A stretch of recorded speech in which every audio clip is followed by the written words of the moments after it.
চাল ডাল বেটে নেওয়ার ঝামেলা ছাড়াই মাত্র দুটো আলু দিয়ে খুব সহজে কুরকুরে ধোসার রেসিপি আজ আমি আপনাদের সাথে শেয়ার করব, যেটা খুব কম সময়ে বানিয়ে নেওয়া যাবে আর খেতে এতটাই মুচমুচে এবং মুখরোচক হবে যে বারবার বানাতে মন চাইবে। তো বন্ধুরা, ভিডিওটা স্কিপ না করে শেষ পর্যন্ত দেখার জন্য আপনাদের কাছে অনুরোধ রইল। আর আপনি যদি এই চ্যানেলে নতুন বন্ধু থাকেন অবশ্যই চ্যানেলটি সাবস্ক্রাইব করে সাথে থাকবেন।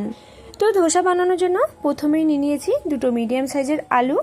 এবার এই আলু দুটো থেকে খোসা খুব ভালোভাবে ছাড়িয়ে নিচ্ছি। আর আমি এখানে দুটো মিডিয়াম সাইজের আলু নিয়েছি। আমি মোটামুটি 10 থেকে 12টা মতো ধোসা বানাবো, সেই অনুসারে দুটো মিডিয়াম সাইজের আলু নিয়েছি। তো পরিমাণটা আপনারা কম বেশি করে নিতে পারেন, যদি কম বানান সেক্ষেত্রে আলুটা একটাও দিয়ে দিতে পারেন। তো এই আলু দুটো থেকে খুব ভালোভাবে খোসা ছাড়িয়ে নিয়েছি। এবার এই আলু দুটো ছোট ছোট টুকরো করে কেটে নিচ্ছি।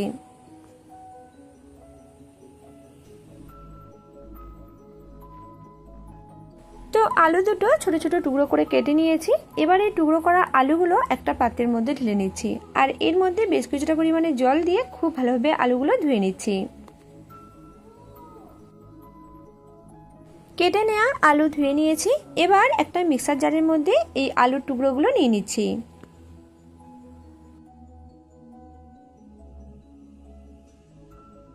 সব আলুর টুকরোগুলো মিক্সার জারের মধ্যে নিয়ে নিলাম। এবার এর মধ্যে দিয়ে দিচ্ছি 4টে কাঁচা লঙ্কা, দিয়ে দিচ্ছি কয়েকটা রসুন, আর দিয়ে দিচ্ছি 2 টুকরো আদা, আর সব শেষে এর মধ্যে দিয়ে দিচ্ছি হাফ কাপ মতো টক দই। এবার এগুলো মিক্সিতে খুব ভালোভাবে বেটে নিয়ে একটা মিহি মিশ্রণ তৈরি করে নিচ্ছি। তো এগুলো দেখুন মিক্সিতে একদম মিহি করে বেটে নিয়েছি। এবার একটা পাত্রের মধ্যে নিচ্ছি 1 কাপ আটা। এবার এই আটার মধ্যে দিয়ে দিচ্ছি ওই কাপের মাপ করে 3 ভাগের 1 ভাগ সুজি, যাতে করে এই ধোসাগুলো অনেকটাই কুরকুরে এবং মুচমুচে হয়, তার জন্য সুজিটা ব্যবহার করছি। এবার এর মধ্যে দিয়ে দিচ্ছি 4 চামচ মতো বেসন, যাতে করে এটা খেতে আরও একটু বেশি টেস্টি লাগে। তবে এই বেসনটা না দিয়েও এই ধোসাটা আপনারা বানাতে পারেন। তো বেশ কিছু শুকনো উপকরণ নিয়ে নিয়েছি। এবার এগুলো একসাথে অল্প একটু মিশিয়ে নিলাম। এবার যে কাঁচা আলুর মিশ্রণটা তৈরি করে রাখছিলাম, এই আলুর মিশ্রণটা অল্প অল্প করে এই শুকনো মিশ্রণের মধ্যে দিয়ে দিচ্ছি। এবার খুব ভালোভাবে একসাথে এটা মিশিয়ে নিচ্ছি।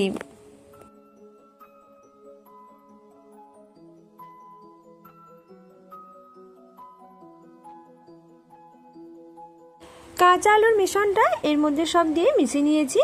এবার কাঁচা আলু বেটে নেওয়ার পর মিক্সারের মধ্যে 1 কাপ মতো জল দিয়ে দিয়েছিলাম। এই মিক্সার ধোয়া জলটা এর মধ্যে অল্প অল্প করে দিয়ে খুব ভালোভাবে মিশিয়ে নিচ্ছি। তো প্রথম অবস্থায় এই আটার মধ্যে জল অল্প অল্প করে দিয়েই খুব ভালোভাবে মিশিয়ে নিতে হবে। খুব বেশি জল যদি প্রথমে এর মধ্যে দিয়ে দেওয়া হয় সেক্ষেত্রে আটার মধ্যে অনেক সময় ঢিলা ভাব থেকে যেতে পারে, আর ধোসাটা খুব ভালো হবে না। তাই অল্প অল্প করে জল দিয়ে প্রথম অবস্থাটা খুব ভালোভাবে মিশিয়ে নিতে হবে। তারপর এর মধ্যে পরিমাণ মতো এবং প্রয়োজন মতো জল দিয়ে খুব ভালোভাবে মিশিয়ে নিচ্ছি।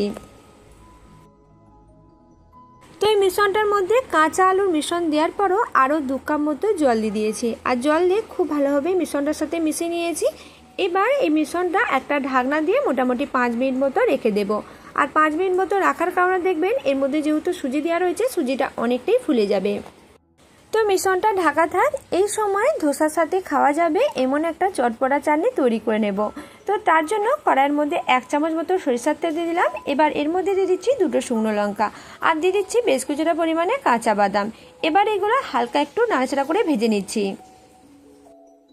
তো বাদাম এবং শুকনো লঙ্কা অল্প একটু নাড়াচাড়া করে নিয়ে হালকা করে ভেজে নিয়েছি। এবার এর মধ্যে দিয়ে দিচ্ছি 2টো বড় সাইজের টমেটো কুচি, সাথে দিয়ে দিচ্ছি 2 টুকরো আদা, আর দিয়ে দিচ্ছি কয়েকটা রসুন। এবার গ্যাসের ফ্লেম মিডিয়ামে রেখে মোটামুটি 2 থেকে 3 মিনিট মতো এগুলো নাড়াচাড়া করে নিচ্ছি। তো গ্যাসের ফ্লেম মিডিয়ামে রেখে এগুলো বেশ কিছুক্ষণ নাড়াচাড়া করে নিয়েছি। তারপর দেখুন এই টমেটোগুলো খুব ভালোভাবে গলে গেছে এবং ভাজা হয়ে গেছে। এবার একটা মিক্সার জারের মধ্যে এগুলো নিয়ে নিচ্ছি। তো এগুলো একটা মিক্সার জারের মধ্যে নিয়ে নিয়েছি। এবার এর মধ্যে দিয়ে দিচ্ছি স্বাদ মতো লবণ, আমি এখানে হাফ চামচ মতো বিট লবণ ব্যবহার করছি, আর দিয়ে দিচ্ছি হাফ চামচ মতো চিনি, আর দিয়ে দিচ্ছি বেশ কিছুটা পরিমাণে পাতিলেবুর রস। এবার এগুলো মিক্সিতে একদম মিহি করে বেটে নিয়ে একটা বাটির মধ্যে ঢেলে নিচ্ছি।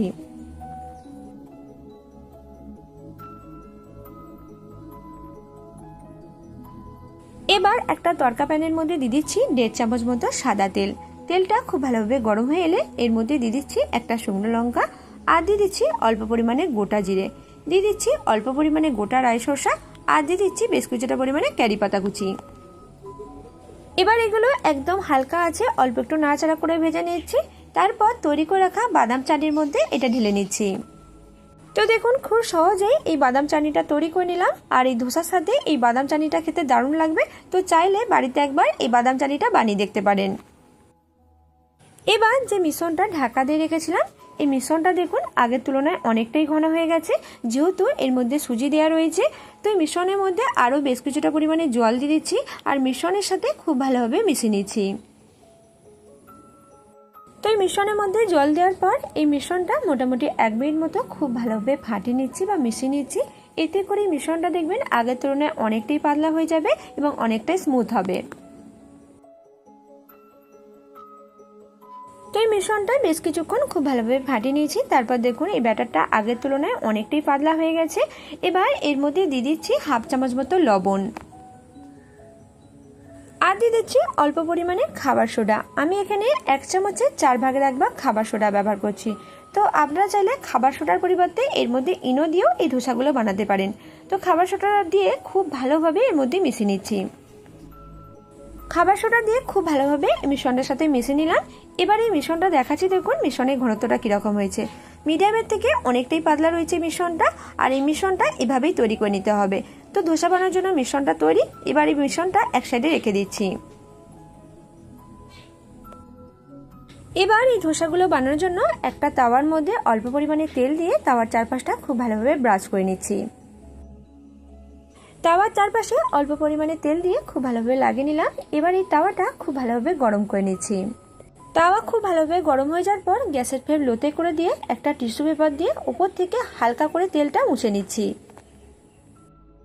এবার গ্যাসের ফ্লেম লোতে রেখেছি, আর তৈরি করে রাখা মিশ্রণটা এর মধ্যে 1 ডাবু মতো দিয়ে দিচ্ছি এবং খুব ভালোভাবে উপর থেকে হালকা করে এটা ঘুরিয়ে নিচ্ছি। তো 1 ডাবু মতো মিশ্রণ দেওয়ার পর ডাবু দিয়ে একদম হালকা করে উপর থেকে এটা চাড়িয়ে নিয়েছি। দেখুন খুব সুন্দরভাবে এটা চাড়ানো হয়ে গেছে।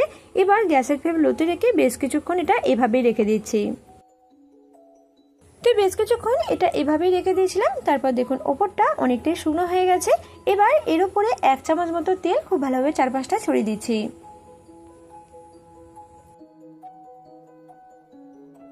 তো 1 চামচ মতো তেল এর মধ্যে দিয়ে দিয়েছি। এবার এই তেলটা খুব ভালোভাবে চারপাশে ব্রাশ করে নিচ্ছি। তো তেল দিয়ে খুব ভালোভাবে চারপাশে ব্রাশ করে নিলাম। এবার এটাকে আরও কিছুক্ষণ এভাবেই রেখে দেবো, আর কিছুক্ষণ বাদে দেখবেন এর মধ্যে খুব সুন্দর একটা রং চলে আসবে। গ্যাসের ফ্লেম লোতে রেখে এটাকে বেশ কিছুক্ষণ এভাবেই রেখে দিয়েছিলাম। তারপর দেখুন এর মধ্যে কতটা সুন্দর একটা রং চলে আসছে। এবার খুন্তি দিয়ে হালকা করে এটা চারপাশ থেকে তুলে নিচ্ছি।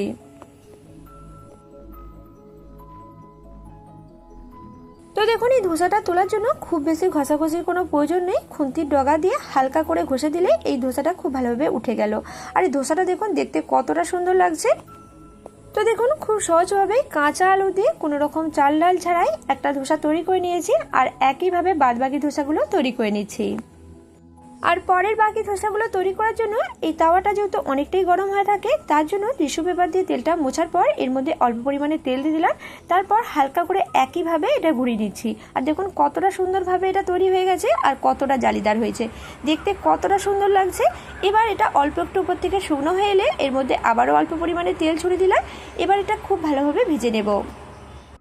একইভাবে গ্যাসের ফ্লেম লোতে রেখে আরও একটা ধোসা তৈরি করে নিয়েছি। আর এই ধোসা দেখুন কতটা সুন্দরভাবে তাওয়া থেকে উঠে যাচ্ছে। কোনো রকম চাল ডাল ছাড়াই খুব সহজভাবে কাঁচা আলু দিয়ে এইভাবে একবার বাড়িতে ধোসা বানিয়ে দেখুন। এই ধোসাগুলো যেমন কুরকুরে হয়, খেতে কিন্তু তেমনই সুস্বাদু।